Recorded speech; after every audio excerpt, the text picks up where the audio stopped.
मनोवैज्ञानिक रिचर्ड एल्पर्ट जो नीम करोली बाबा से मिलने के बाद बाबा रामदास बन गए। उन्होंने 1979 में नीम करोली बाबा के चमत्कारों पर एक पुस्तक मिरेकल ऑफ लव नाम से लिखी है। इसमें उन्होंने बुलेट प्रूफ कंबल नाम से एक घटना का जिक्र किया है। बाबा रामदास ने किताब में लिखा है कि बाबा नीम करोली हमेशा कंबल ओढ़ा करते थे। इसलिए लोग जब भी कैंची धाम या बाबा के किसी अन्य आश्रम में जाते हैं तो मंदिर में कंबल भेंट करते हैं। इस कंबल को लेकर सन 1943 की एक कहानी भी है। इसके अनुसार एक बुजुर्ग दंपति बाबा का भक्त था। ये परिवार फतेहगढ़ में रहता था। एक दिन बाबा बुजुर्ग दंपति के घर पहुंच गए। उनका बेटा ब्रिटिश सेना में था और द्वितीय विश्व युद्ध में बर्मा फ्रंट पर तैनात था। दंपति के घर पहुंचे बाबा ने कहा कि रात में यहीं रुकेंगे। इससे भक्त खुश तो बहुत हुए, लेकिन उन्हें एक दुख भी था कि उस समय उनके घर में महाराज जी की सेवा करने के लिए कुछ खास था नहीं। फिर भी उन्होंने जो कुछ था उसी से बाबा का सत्कार किया। इसके बाद बाबा नीम करोली एक चारपाई पर लेट गए और कंबल ओढ़कर सो गए। सोने से पहले उन्होंने हिदायत दे रखी थी कि सोते समय उन्हें कोई डिस्टर्ब न करे। इस पर दोनों बुजुर्ग भी सोने चले गए। थोड़ी देर बाद महाराज जी कराहने लगे। इससे बुजुर्ग दंपति की नींद खुल गई। वे चारपाई के पास बैठे रहे कि पता नहीं महाराज जी को क्या हो गया।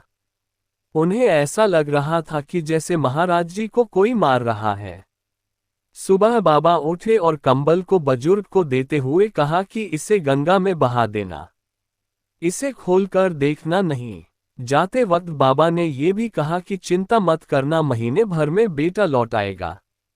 इधर जब बुजुर्ग कंबल लेकर नदी की ओर जा रहे थे तो उन्होंने महसूस किया कि इसमें लोहे का सामान रखा हुआ है। हालांकि बाबा ने तो उनके सामने ही कंबल लपेटकर उन्हें दिया था। हालांकि उन्होंने बाबा की आज्ञा के अनुसार कंबल वैसे ही नदी में बहा दिया।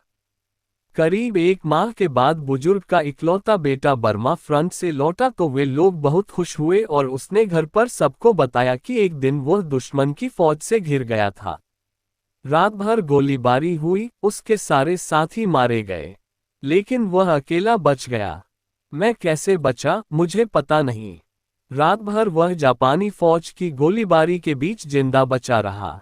भोर में जब और अधिक ब्रिटिश सैनिक आए तो उसकी जान में जान आई।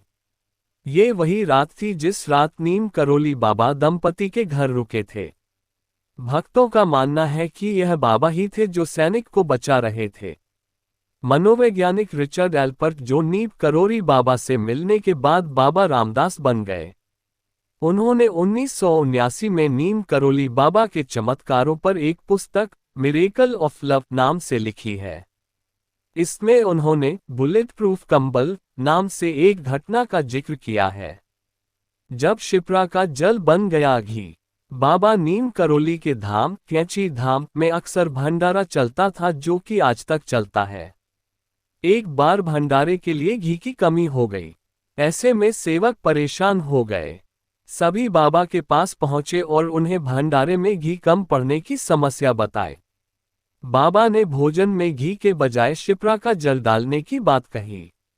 बाबा के कहा शिप्रा का जल क्या घी से कम है। बाबा के सेवक भी उनका आदेश मानकर कैंची धाम के बगल में बह रही शिप्रा से जल ले आए और भोजन में इस्तेमाल किया, लेकिन ये जल घी में परिवर्तित हो गया। बाबा के चमत्कार से रुक गई बारिश।